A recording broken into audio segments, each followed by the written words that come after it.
ശബരിമല സ്വർണ്ണക്കൊള്ള കേസിൽ Devaswom board administrative മുൻ ഓഫീസർ എസ് ശ്രീകുമാറിന് ഇന്ന് ജാമ്യം കിട്ടിയിരുന്നു. ഉപാധികളോടെയായിരുന്നു ജാമ്യം. ആ ജാമ്യ ഉത്തരവ് ഇപ്പോൾ പുറത്തേക്ക് വരികയാണ്. പ്രഥമ ദൃഷ്ടിയാൽ ശ്രീകുമാറിനെതിരെ ഒരു തെളിവും SITക്ക് ഹാജരാക്കാനായില്ല എന്നാണ് ആ ഉത്തരവിൽ പറയുന്നത്.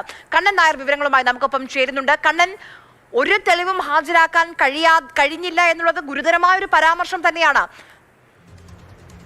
തീർച്ചയായിട്ടും മരിയ, അതൊരു ഗുരുതരമായിട്ടുള്ള പരാമർശം തന്നെയാണ്. ദേവസ്വം അഡ്മിനിസ്ട്രേറ്റീവ് ഓഫീസറായിരുന്നു, മുൻ അഡ്മിനിസ്ട്രേറ്റീവ് ഓഫീസറായിരുന്നു ശ്രീകുമാർ. അദ്ദേഹത്തിന്റെ 43ാമത്തെ ദിവസമാണ് ലഭിച്ചിരിക്കുന്നത്. അതായത് സാധാരണ നേരത്തെ മുരാരി ബാബുവിനൊക്കെ ജാമ്യം ലഭിച്ചത് 90 ദിവസത്തിൽ ജയിലിൽ കടന്ന ശേഷമാണ്. ഇതിപ്പോൾ സ്വാഭാവികമായിട്ടുള്ള ജാമ്യമാണ് ഇപ്പോൾ ഈ എസ് ശ്രീകുമാറിന് ലഭിച്ചത്. അതിന്റെ അടിസ്ഥാനത്തിലാണ് അദ്ദേഹത്തിന്റെ ജാമ്യ ഉത്തരവ് ഇപ്പോൾ പുറത്തു വന്നിട്ടുള്ളത്.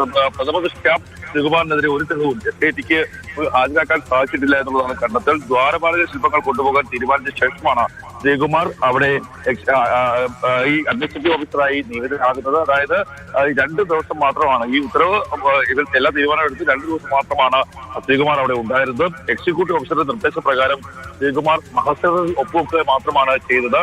മുഖ്യപ്രതി ഉണ്ണികൃഷ്ണൻ പോറ്റിയുമായി ശ്രീകുമാറിന് യാതൊരു തരത്തിലുള്ള ബന്ധവുമില്ല. മഹസറിൽ ഒപ്പുവെച്ചതല്ലാതെ ശ്രീകുമാർ യാതൊരു തരത്തിലുള്ള തെറ്റും ചെയ്തിട്ടില്ല എന്നുള്ളതാണ് ഇപ്പോൾ ജാമ്യം അനുവദിച്ചുകൊണ്ട് കോടതി പറഞ്ഞിരിക്കുന്നത്. ഇത്തരത്തിലുള്ള സാഹചര്യങ്ങളൊക്കെ തന്നെ പൂർണ്ണമായും കോടതി പരിശോധിച്ചു.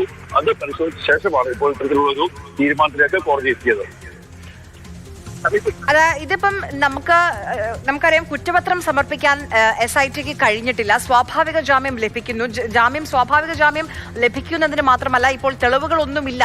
അപ്പോൾ പ്രതികൾ പുറത്തിറങ്ങുക മാത്രമല്ല, ഇതുവരെ എന്ത് സംഭവിച്ചു ഒന്നും ശേഖരിക്കാൻ ഇത്രയും സമയം കൊണ്ട് കഴിഞ്ഞിട്ടില്ല എന്നുള്ള ഒരു വിലയിരുത്തൽ കൂടിയല്ലേ ഈ വാക്കുകൾ, കണ്ണൻ?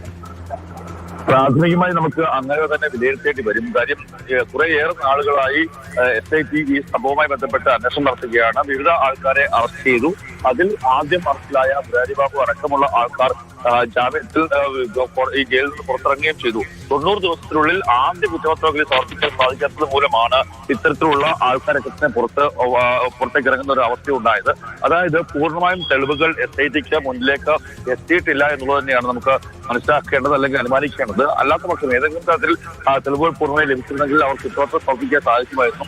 ഇനിയിപ്പോൾ ദ്വാരപാലക ശില്പവുമായി ബന്ധപ്പെട്ട കുറ്റപത്രമാണ് ഉടനെ സമർപ്പിക്കേണ്ടത്. അതും ഉടനെ സമർപ്പിക്കാൻ സാധിച്ചില്ല എങ്കിൽ മറ്റുള്ള ആൾക്കാരും, അതായത് ഉണ്ണികൃഷ്ണൻ പോറ്റി അടക്കമുള്ള ആൾക്കാർക്ക് സ്വാഭാവികമായും ജയിലിന് പുറത്തേക്ക് ഇറങ്ങാനുള്ള സാഹചര്യം ഉണ്ടാകും.